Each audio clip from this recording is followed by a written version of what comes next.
of the Morendat Institute for Oil and Gas conference that's going to be taking place not too long from now. And right now I am joined by Dr. Jonah Aibe, who is the director for the Morendat Center for Excellence for Oil and Gas. Good morning and thank you for joining us, sir.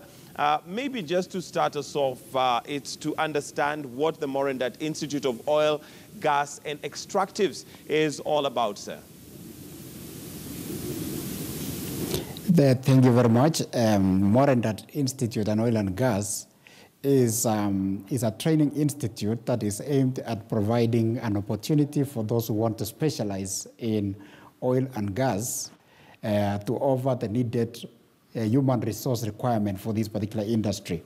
If you recall, the new dispensation that we are now having is that there is a shift in economic dimensions in Kenya, whereby we now have oil which has been discovered in this part of the region. There is a lot of infrastructural investment to that end, both in Kenya and the neighboring countries. And what is required, therefore, is the human resource capacity that can be able to meet this particular requirement. And therefore, the reason why Morendat Institute of Oil and Gas was established to bridge the gap in skills that is required for this region. All right. And looking at that gap, there seems to be a huge deficit. We only have 700 skilled labor as compared to 2,500 that is required. Is that the gap that the Morendat is trying to bridge? Correct, absolutely correct. There is a gap in terms of those people who can offer the skills in the industry. And there is also a mismatch. You could have graduates from the technical colleges in Kenya, from universities, but the mismatch that do exist is that you could graduate as a mechanical technician, but you are not specialized in oil and gas, because the threshold required to be able to be a professional in oil and gas is a little bit higher in terms of the standard. You are the level of safety requirements, the level of standard requirements in the oil and gas is a little bit higher than what is required in other areas of industry. And thus, there is a need for a specialized professional training to be able to match the required skills. So there are two things. There is the skill gap and there is the mismatch. And therefore, Morendat Institute of Oil and Gas comes to align and to provide the needed avenue so that these people can be able to offer the required training that can meet the international standards. All right, and as that is happening, is the institute there specifically to train people from the beginning, or is there a curriculum that possibly would be introduced so that people can specialize from an earlier stage in the academics? Yes, that's a good one. The way we have modeled our training is that we are providing an avenue for those even who have graduated from technical schools, those who have graduated from universities, and there is also a pathway for those who have just come from high school so that they can be able to develop the basics and specialize ultimately to the level expected for the oil and gas. So we have three avenues. One, those who have the basic technical training, those who are graduating from school, and even those who have academic qualifications, and we are linking it to hands-on training. The uniqueness of our training that we are offering at Morendat Institute of Oil and Gas is that we are offering a competence-based education and training.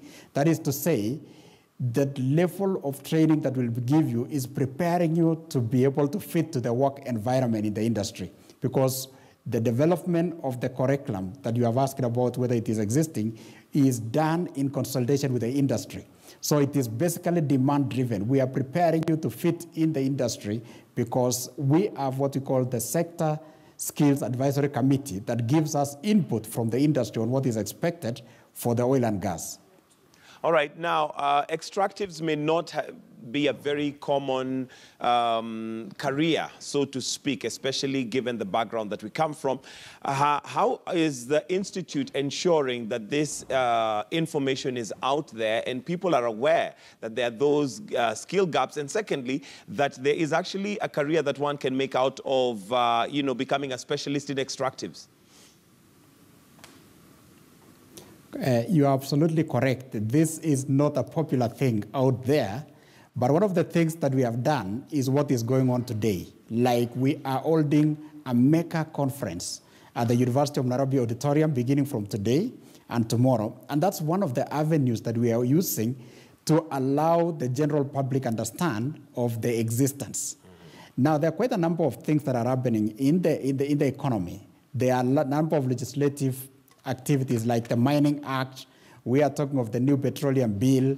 But then what needs to be passed across is the skills requirement that will be able to drive this infrastructural development, that will be able to drive these policies that are being developed. So one of the things that we have done as Morendat Institute of Oil and Gas is to prepare this international conference, which will be there today and tomorrow, so that at least experts can come. We put our heads together, share ideas, get the learning, and be able to drive this agenda that will be able to be useful, not only to Kenya, but to the region that we are operating in. All right, and oil and gas in Kenya is also something fairly new. What do you see as the prospects in the near future? Is there growth in the industry that we should expect? Absolutely, absolutely, because oil and gas is a new phenomenon in this region. But when you look at the countries that have been enjoying this resource, look at a country like Ghana, a country like Nigeria. This, to us, is a big one to an economy. So the prospects are massive. And more particularly, not only for Kenya, but even in the neighboring country. We have oil in Uganda. There's a lot of exploration going on in Tanzania. There is oil in South Sudan. There is oil in Sudan itself.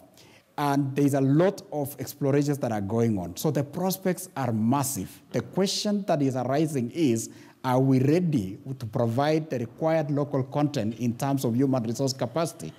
Do we have the skills? Who will be driving this agenda? Who will be building the pipelines? Who will be training in oil and gas safety environment? Who will be able to offer the human resource for this particular industry? So the prospects are massive, given what is going on in the region. For many years, we have been depending largely on agricultural support, but I think time has come that we focus on this critical resource, both in mining and oil and gas. All right, and well, for somebody who might be listening to this and thinking, okay, fine, I would like to participate, the conference is a good starting point, but how would they engage? How do they get in touch? What do they do from here? That is a good one. The conference is a good beginning, but what we are trying to mention to the general public and any other person viewing outside there is to tell them that we now have a specialized oil and gas training institute. We are now providing an opportunity, and how we have actually prepared our courses is to offer internationally accredited courses. So there are two ways that the viewer can be able to reach us. One is, of course, get to the website, get to our institute. We have our institute, which is headquartered in Naivasha. We also have a branch in Nairobi. So this is the beginning. The conference is just to inform of our existence, but then there is a lot that is going on which can be found from our website, and we are available to be able to offer the requisite information. All right, and before letting you go, sir, is the conference open to everyone, or is it invite only? The conference is open to experts. It's open to everyone who would want to attend. We are not saying it's a private club. We are open to anybody who would want to join us today. We have invited people from Canada who have walked this journey of oil and gas and capacity building. We have experts coming from Nigeria. We have experts coming from Australia. And yes, we are opening our doors under this conference to anybody who may want to come and share the ideas and give us the roadmap upon which we can run as an institute. Thank you very much, sir, for joining us this morning. That is Dr. Jonah Aibey, who